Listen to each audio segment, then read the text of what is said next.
Di dalam tafsir Ibnu Katsir, laqad radhiyallahu 'anil mu'minina idh yubayyi'unaka tahta asy-syajarah. Dalam hal ini Allah memberitakan, yukhbir ta'ala an ridhahu, perihal keridhaan Allah. Demikian itulah yang dicari, keridhaan Allah dalam kehidupan. Dari orang-orang yang beriman, yang dimaksud di sini orang-orang beriman yang diceritakan adalah mereka yang berbaiat kepada Rasulullah SAW di bawah pohon saat itu. Ini bertempat di Hudaybiyah. Hudaybiyah itu adalah mikot umroh bagi orang-orang Mekah. Kalau mereka tinggal di Mekah, kalau mau melakukan umroh, keluar dahulu. Salah satunya Hudaybiyah. Ada Ja'ronah, ada Tan'im. Nah, salah satunya adalah Hudaybiyah. Itu satu kota kecil dekat kota Mekah. Jadi sebelum masuk ke kota Mekah, mereka tertahan di Hudaybiyah karena tidak diizinkan oleh orang-orang kafir Mekah saat itu untuk masuk ke kota Mekah. Nah, kemudian Rasulullah mengutus utusan, salah satunya adalah Sayyidina Utsman bin Affan. Beliau diutus untuk menghadap kepada orang-orang kafir, tetapi tersiar berita bahwa Sayyidina Utsman itu adalah dibunuh. Nah, saatlah para sahabat itu melakukan baiat, artinya janji setia baiat pada Rasulullah, bahwa tujuan awal itu sebetulnya untuk melakukan umroh para sahabat itu. Tetapi setelah mendengar ternyata dihina gitu, orang-orang Mekah, salah satunya itu utusan dari Rasulullah Sayyidina Utsman dibunuh, maka mereka siap berperang. Padahal tidak menyiapkan peralatan perang saat itu. Mereka hanya menyiapkan untuk melakukan ibadah umroh.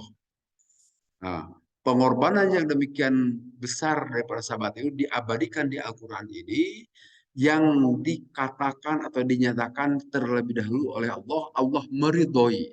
Walaupun tidak terjadi perang sebetulnya, tapi di sini ditantang dahulu kaum muslimin. Siapkah kalian untuk membela kehormatan kalian? Jadi dalam hal ini bayat yang dilakukan itu adalah membela kehormatan. Kehormatan juga itu ada, atau dignity juga adalah satu hal yang harus dibela. Kita sebagai bangsa, katakanlah sebagai bangsa Indonesia, dijajah dan sebagainya, silahkan berkorban. Nah, di sini sebagai kaum muslimin yang datang sengaja dari kota Madinah untuk melakukan umroh, ternyata dilecehkan salah seorang delegasi dari mereka, maka kaum muslimin siap berperang. Salah satu caranya itu adalah berbaiat, menyatakan sumpah setia kepada Rasulullah yang berada di bawah pohon. Itu yang dikenal dengan istilah baiatur ridwan. Bai'ah ar-ridwan. Wa annahum kanu alfan wa arba'umi'atin. Nah, jumlah kaum muslimin saat itu adalah 1.400, disebutkan begitu. Wa anna syajarah, dan sesungguhnya yang dimaksud kaum itu adalah samuroh bi ardil Hudaybiyah. Pohon samuroh yang berada di tanah Hudaybiyah. Sekarang masih tempat Hudaybiyahnya masih ada sampai sekarang juga. Tapi pohonnya sudah hancur kelihatannya. Di sini disebutkan dalam riwayat Imam Bukhari dari Tariq bin Abdurrahman. Intolak tuhajan pamarutu biqaumin yusalluna. Saya pergi sengaja untuk melakukan ibadah haji gitu. Maka saya lewat kepada satu kaum yang sedang melakukan sholat. Kata Tariq bin Abdurrahman. Aku tuh maka saya bertanya, Mahadal masjid, masjid apakah ini? Lalu orang-orang berkata hadis syajarah. Inilah tempat dahulu bekas pohon itu. Di Hudaybiyah kelihatannya. Hai subaya Rasulullah, di mana saat itu Rasulullah melakukan baiat dengan para sahabat di baiat Ridwan, yang disebut dengan baiat Ridwan. Nampaknya setelah beberapa lama kemudian, tempat yang dijadikan baiat itu dijadikan monumen berupa masjid.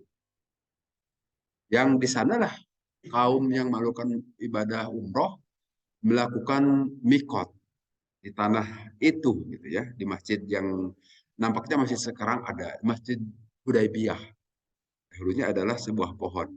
Ada itu Sa'id bin Musayyab, kemudian saya mendatangi Sa'id bin Musayyab, aku memberitakan kepada Sa'id bin Musayyab, kemudian berkata Sa'id, haddasani abi annahu kana fi man bay'a Rasulullah.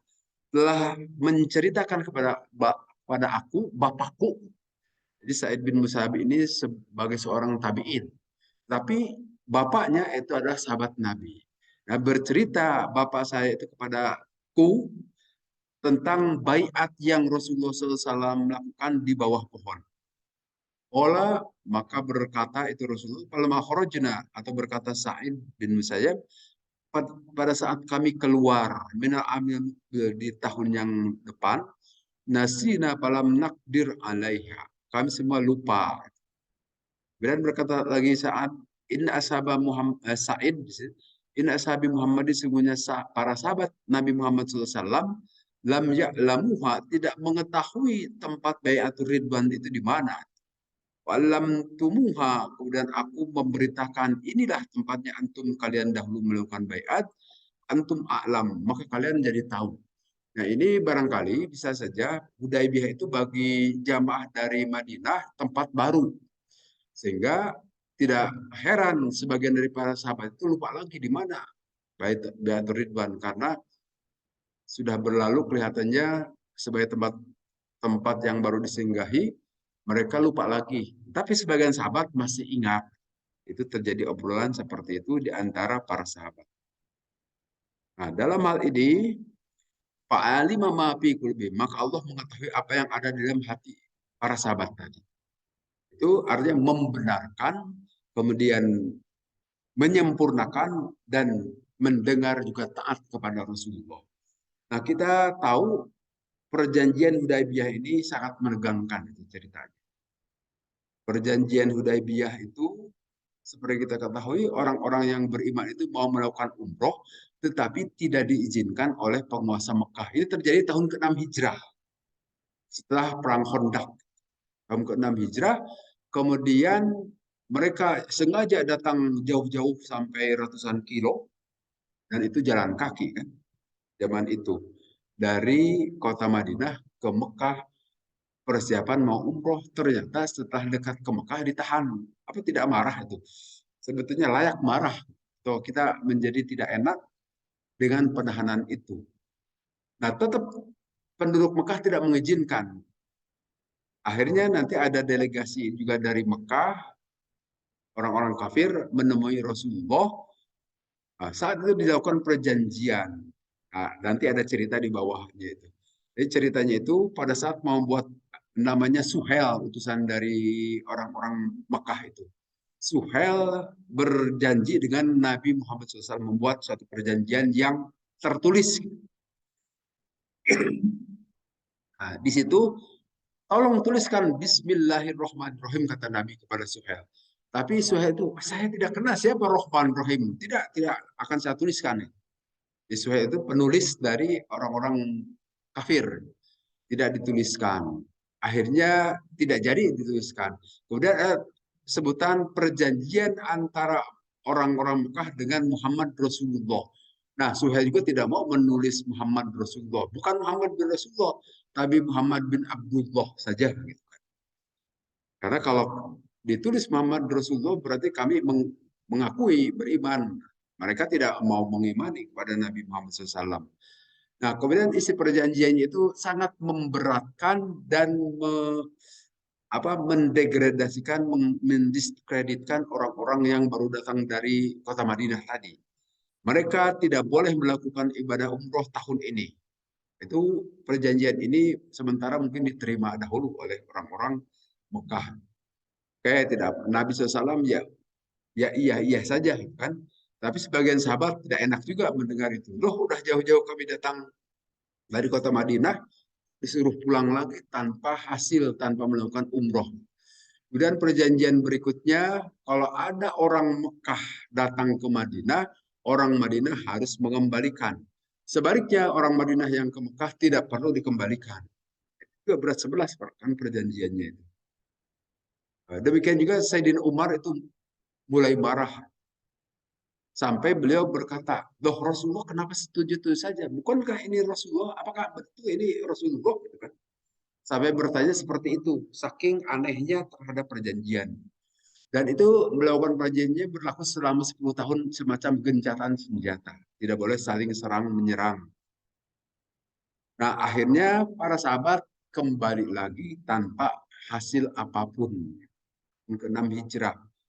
Dengan perjanjian yang berat sebelah, yang sebagian sahabat termasuk Sayyidina Umar tidak menerima Rasulullah itu kok dengan gampangnya menyerah. Nah, para sahabat waktu itu tidak melihat ke depan. Kelihatannya Rasulullah itu visioner, kan? Rasulullah itu melihat ke masa yang akan datang, akan menggunakan perjanjian dengan orang-orang Mekah ini untuk melakukan dakwah lebih jauh. Nah, setelah perjanjian itu, akhirnya Rasulullah leluasa mengutus siapapun ke negeri selain Mekah untuk berdakwah.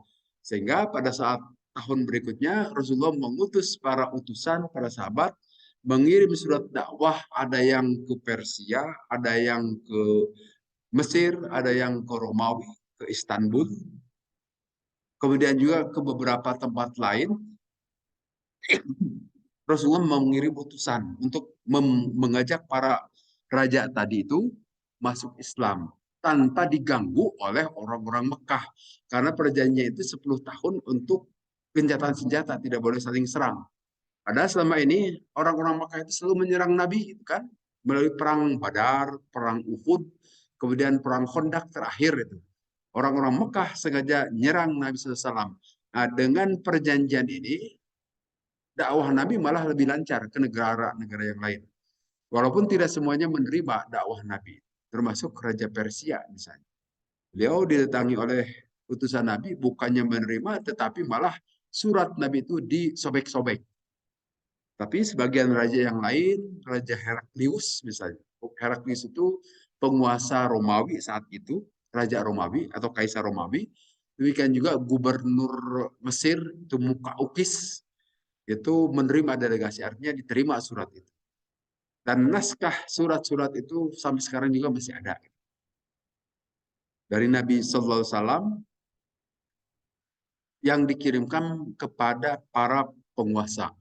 Nah, kemudian perjanjian 10 tahun ini tidak berlaku terus ternyata karena terjadi pelanggaran-pelanggaran antara orang Mekah dan orang Madinah.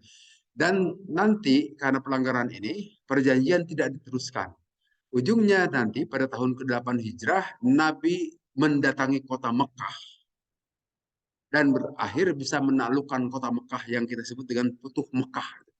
Jadi tidak terlalu lama, hanya 2 tahun setelah Nabi melakukan perjanjian Hudaybiyah.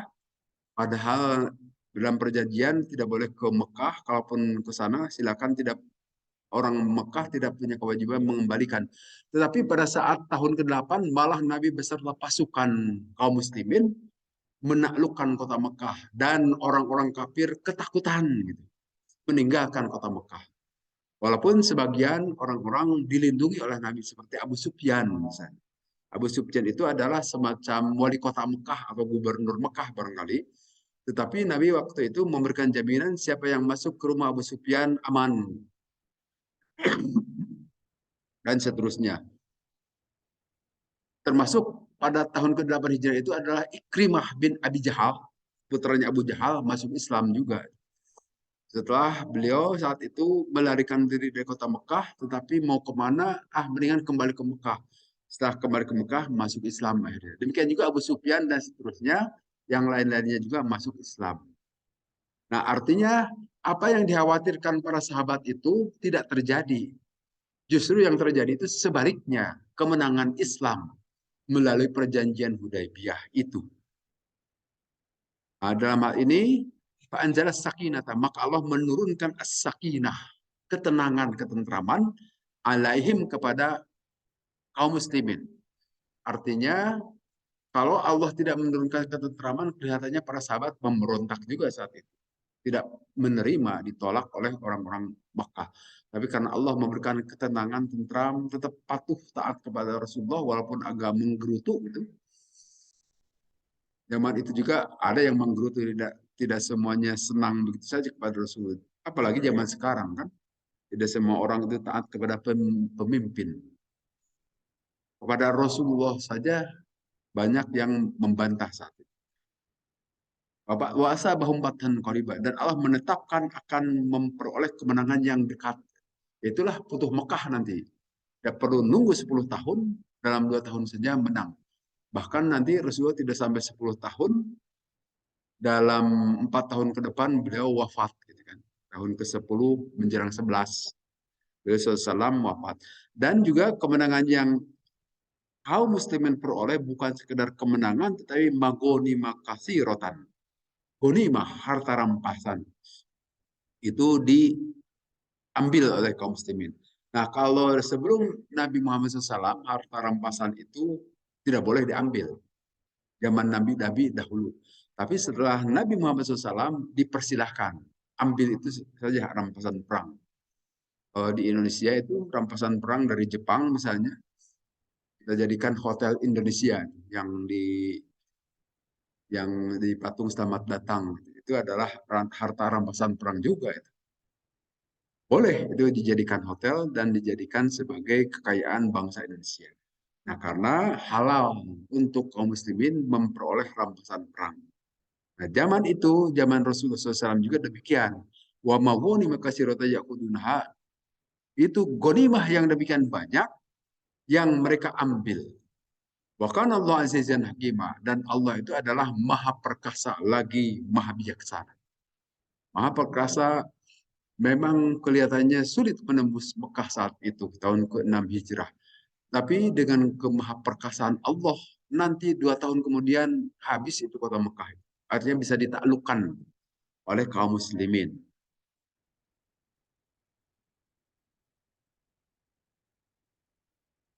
Wa huwa ma ajrallahu ala aidihim minasulhi bainahum wa baina a'daihim. Allah memberikan kemenangan yang besar itu, Allah memperjalankan antara tangan kaum muslimin dan kaum kafir, itu terjadi perjanjian saat itu. Wa ma hasala bidzalika minal khairi al-ami al-mustamir tasrif fathi khairu fathi Makkah.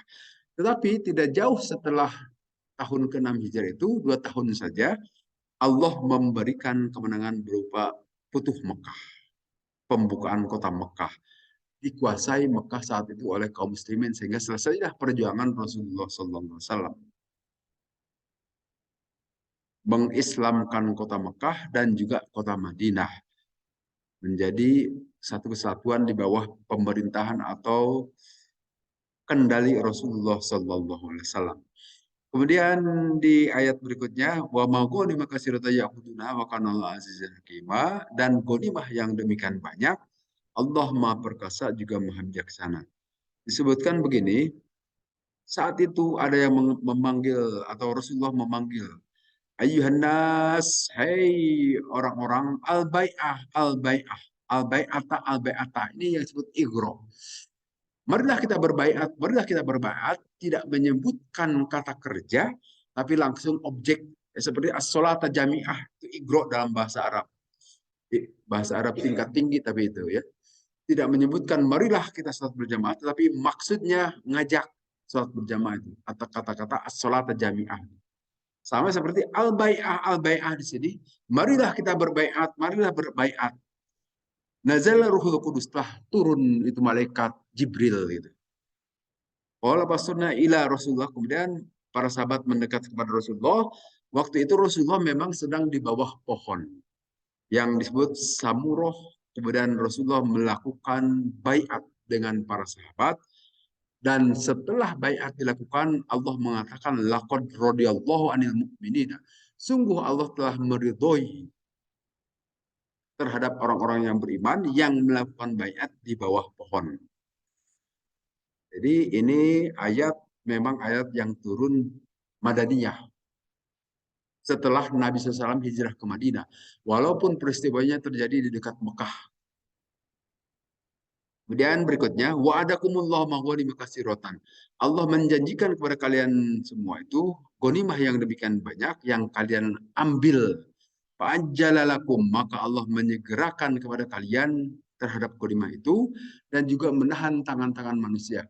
Saat itu orang-orang kafir Mekah tidak menyerang kaum muslimin yang datang dari Madinah. Padahal mereka tahun sebelumnya itu sengaja datang ke kota Madinah dalam rangka menyerbu kota Madinah melalui perang Khandaq. Tapi sekarang kaum muslimin sudah datang ke kota Mekah tidak diapa-apakan. Paling hanya ditahan tidak boleh masuk kota Mekah saja. Nah, dalam hal ini itulah Allah kafa aidan kif, Allah menjaga supaya tidak ada pelanggaran dari orang-orang Mekah, tidak diapa-apakan itu orang-orang Madinah yang datang jauh-jauh itu. Sebelumnya diserang gitu. Wa yahdiyakum siratal mustaqimah, dan itu Allah akan memberikan hidayah jalan yang lurus kepada kaum muslimin. Wa ukhra lam takdiru, dan juga yang lainnya. Wa ukhra lam takdiru itu berupa ghanimah tadi. Demikian juga kemenangan besar di tahun yang akan datang. Nah, dalam hal ini, Maha Kuasakah Allah memenangkan kaum muslimin masuk ke kota Mekah saat itu, waktu perjanjian Hudaybiyah? Tidak ada kesulitan sesungguhnya bagi Allah. Gampang saja. Tetapi Allah mengajarkan kepada manusia harus mengikuti hukum sebab akibat. Saat itu kaum muslimin tidak membawa senjata. Yang dibawa itu hanya sejumlah 70 kalau tidak salah 70 atau 70 ribu ada di sini. 70 onta untuk disembelih saja kan, waktu melakukan ibadah umroh, dan tidak membawa pedang sekalipun gitu. Nah, kalau diserang orang-orang Mekah kelihatannya tidak siap juga orang-orang Madinah saat itu, walaupun mereka sudah berbaiat. Tetapi apapun mau dilakukan, perlihatkan dahulu kepada Allah semangat itu. Tetapi tidak terjadi juga peperangan. Karena Allah secara syariat kelihatannya kaum muslimin tidak siap dengan persenjataan. Nah, sesungguhnya bisa saja Allah mengalahkan, bisa. Tetapi karena keadaan kaum muslimin yang tidak siap seperti itu, ya sudah jangan tahun ini untuk masuk ke kota Mekah. Tapi nanti 2 tahun kemudian. Nah, itu untuk menunjukkan perihal sebab akibat, bahwa kalau sebabnya tidak siap untuk berperang, ya jangan berperang. Nanti habis, gitu, dihabisi. Bahwa Allah bisa memenangkan, mungkin bisa-bisa saja. Maha kuasa Allah untuk memenangkan peperangan dengan cara Allah sendiri. Tapi yang diajarkan di sini adalah sekali lagi supaya menyadari bahwa kalian itu manusia harus berpikir berjalan sesuai dengan logika gitu kan. Maka begitulah cara Allah mengajarkan kaum muslimin. Sudah pulang saja tidak jadi, tetapi 2 tahun saja tidak lama-lama kaum muslimin bisa memenangkan kota Mekah. Maka Allah menyebutkan di sini wa ukhra lam taqdiru 'alaiha, Allah sudah menakdirkan kepada kaum muslimin yang Allah telah meliputinya. Maha mengetahui Allah. Gampang. Toh semuanya milik Allah. Maka Allah ala kulli syai'in qadir. Artinya Allah akan memudahkan semua urusan bagi kaum yang beriman saat itu. Fa'ajjala lakum hadhihi, maka Allah menyegerakan terjadi sulhul Hudaybiyah atau perdamaian Hudaybiyah tadi yang terjadi antara Nabi dengan orang-orang Mekah, termasuk kaum muslimin di sini. Kemudian juga disebutkan bahwa yang dimaksud Allah menyegerakan itu menurut penafsiran para ulama yang lain, seperti kata Imam Mujahid, ya kullu fatin, setiap kemenangan, setiap ghanimah ila yaumil kiamah, setiap perampasan perang sampai hari kiamah jika diperoleh kaum muslimin, itu adalah sama pernyataan Allah di sini, yaitu Allah wa ukhra lam taqdiru 'alaiha, Allah yang akan memberikan kepada kalian kemenangan. Sebagaimana pada saat sejarah kota Jakarta itu, waktu Jakarta dibebaskan, kemudian tahun 1527, kalau tidak salah itu tahunnya, Jakarta dibebaskan, yang tadinya namanya Sunda Kelapa, diubah menjadi Jayakarta. Nah, kata Jayakarta itu sebetulnya diambil dari surat Al-Fatah. Inna ayat 1, Inna patahna laka fatham mubina. Sungguhnya kami telah memenangkan engkau dengan kemenangan yang demikian besar. Fatham mubina. Itulah terjemahan Jakarta, Jayakarta. Fathan itu kemenangan, mubina yang nyata.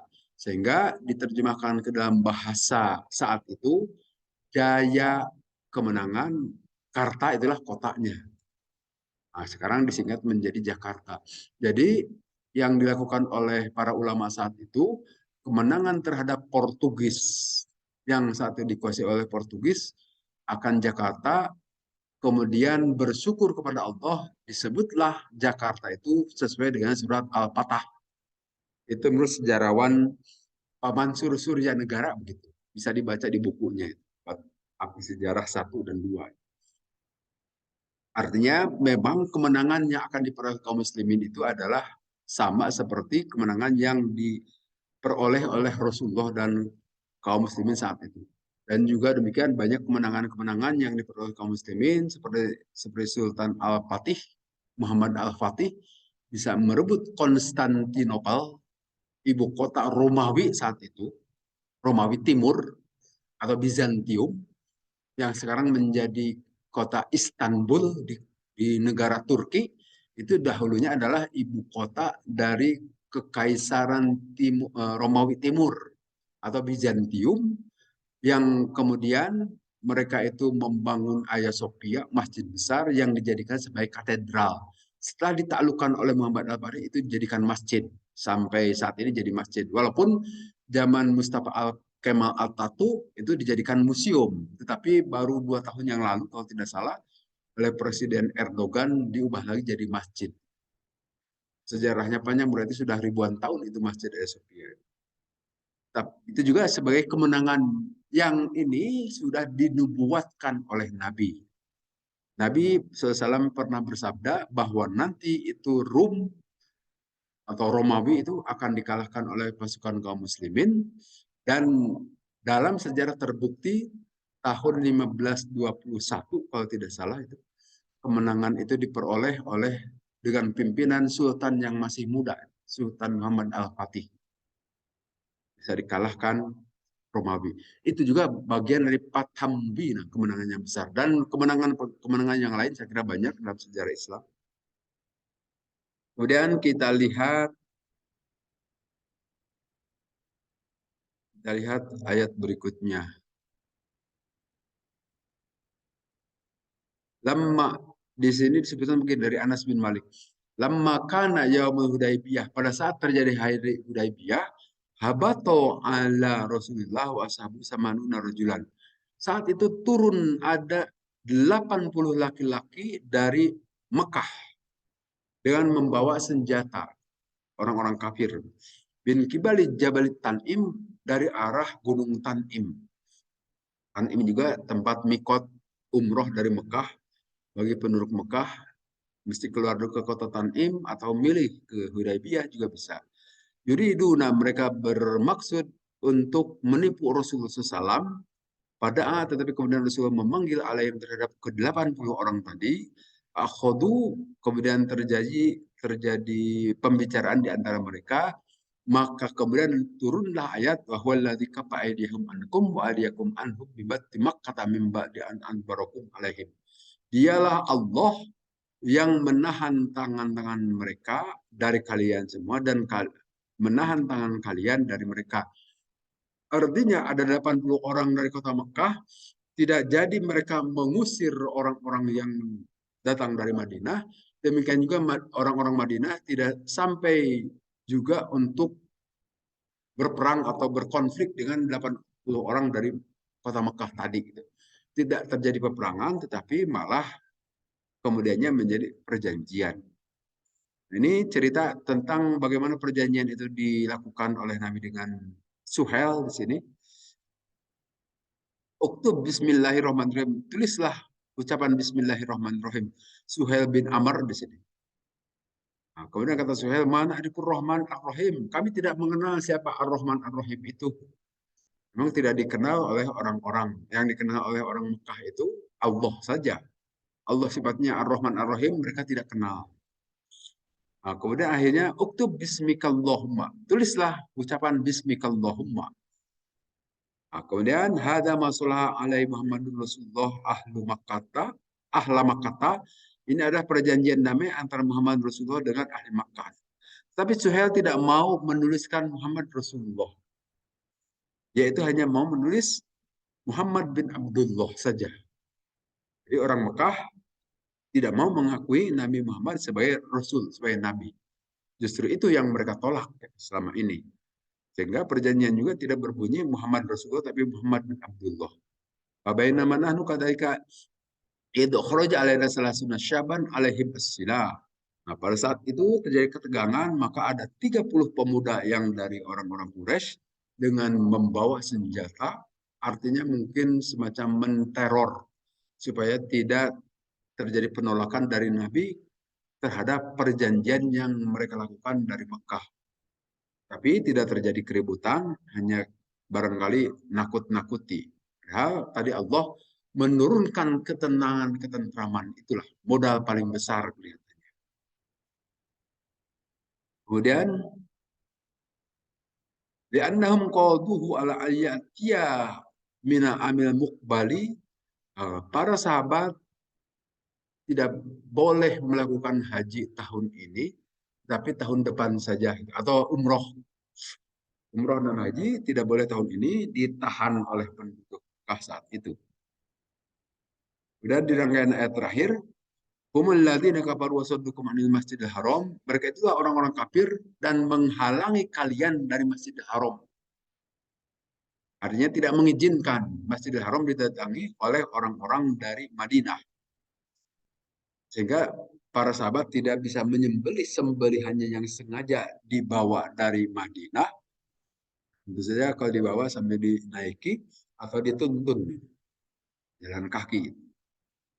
Kalaulah tidak ada sekelompok orang-orang beriman dan kaum laki-laki dan kaum perempuan yang beriman, maka kalian semua tidak tahu bagaimana itu akan terjadi ma'arratun, peperangan, tapi tidak terjadi.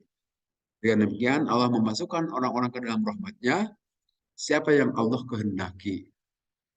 Kalaulah mereka terpisah, pasti Allah akan menyiksanya terhadap orang kafir. Kalau mereka melakukan pengkhianatan dan sebagainya, Allah yang akan membalasnya. Azaban alimah, dengan siksaan yang sangat menyakitkan. Nah, pada saat itu, seperti biasa tentu kesombongannya muncul. Orang-orang Mekah. Kesombongan, tetapi hanya sebatas kesombongan, tidak sampai dengan tindakan. Tindakan dalam arti mengusir orang-orang yang beriman, tidak. Tapi di dalam hati mereka ada kesombongan, kesombongan jahiliyah. Mereka sebagai penguasa Mekah, seperti preman, coba Pak. Kalau kita datang ke preman, ini adalah wilayah saya, kata preman. Padahal dia itu bukan camat, bukan RW, bukan RT. Tapi jawabannya ini ada wilayah saya. Sehingga kalau kamu ke sini harus bayar. Bayarnya bukan seperti bayar tol, tapi besar, suka-suka mereka minta. Nah, kelihatannya sifat preman itu ada juga di orang-orang Mekah saat itu. Ini wilayah saya, tidak boleh masuk seenaknya ke tempat saya. Harus begini-begini, persyaratannya banyak. Jadi saat itu masih bergaya preman itu orang-orang Mekah. Sebagaimana preman zaman kini. Itu juga tidak jauh dari orang Mekah zaman dahulu. Penguasa wilayah. Nah, kemudian Allah menurunkan ketenangan kepada Rasulnya, juga kepada orang-orang yang beriman, dan wa'alzamahum kalimat taqwa. Allah memastikan kalimat takwa itu diturunkan kepada mereka. Artinya kata-kata takwa itu menjadi pegangan pedoman kaum muslimin, mau bersabar, menerima keadaan dan sebagainya, yang sebelumnya tidak ada jiwa itu. Tetapi sekarang merata semuanya mau menerima. Tidak terjadi memberontak kepada Rasulullah. Siapa yang mengendalikan? Allah tentu saja yang memberikan. Karena Rasulullah tidak bisa berbuat apapun juga. Hanya berbaiat saja. Tapi yang menundukkan hati-hati itu, yang menjadikan mereka tenang tentram itu adalah Allah Ta'ala. Wa kanu ahqabiha wa ahlaha. Mereka memang pantas menerimanya dan sebagai ahli. Dan Allah Maha mengetahui terhadap segala sesuatu. Alimah. Allah Maha mengetahui. Wallahu